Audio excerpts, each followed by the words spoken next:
స్వరం లేని గొంతు, డబ్బులేని మనిషి ఈ సమాజంలో,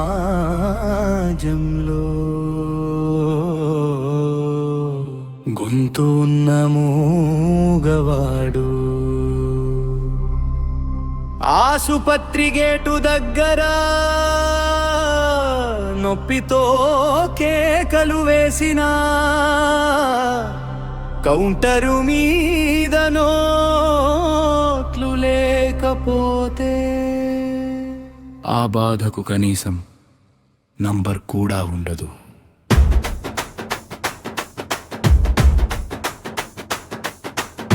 కొట్టుబోనులో నిజం నిలబడి న్యాయం అడిగితే వకీల్ ఫీజు లేనందుకే నిజం కూడా నిరక్షరమవుతుంది. ట్రాక్టర్ ఉద్యోగి ప్రాజెక్టు పూర్తి చేసిన జీతం తక్కువ కాబట్టి వాడి ప్రతిభకు గుర్తింపు ఎప్పటికీ రాదు. పేదవాడి మాట చిరిగిన చిరలా ఎన్నిసార్లు పుట్టినా సమాజానికి అందంగా అనిపించదు. కాను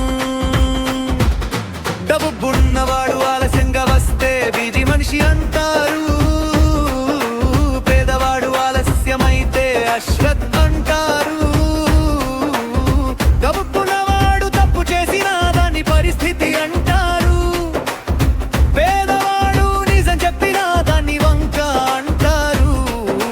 డబ్బున్నవాడి నవ్వు వార్త అవుతుంది, పేదవాడి కన్నీరు గాలిలో ఆవిరి అవుతుంది.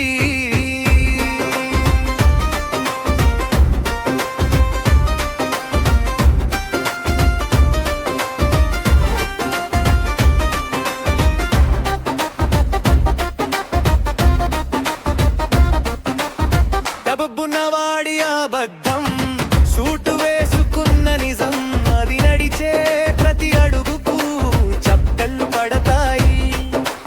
అందుకే ఈ లోకంలో డబ్బే ప్రశ్న, డబ్బే సమాధానం, డబ్బే గౌరవం. డబ్బు ఉన్నవాడికి మాటకు ముందే న్యాయం, డబ్బు లేని వాడికి నిజం కూడా నేరం. ఇక్కడ వినిపించేది గొంతు కాదు, నోట చప్పుడు. డబ్బు లేని మనిషి మనిషే అయినా వాడి మాటకు స్వరం ఉండదు.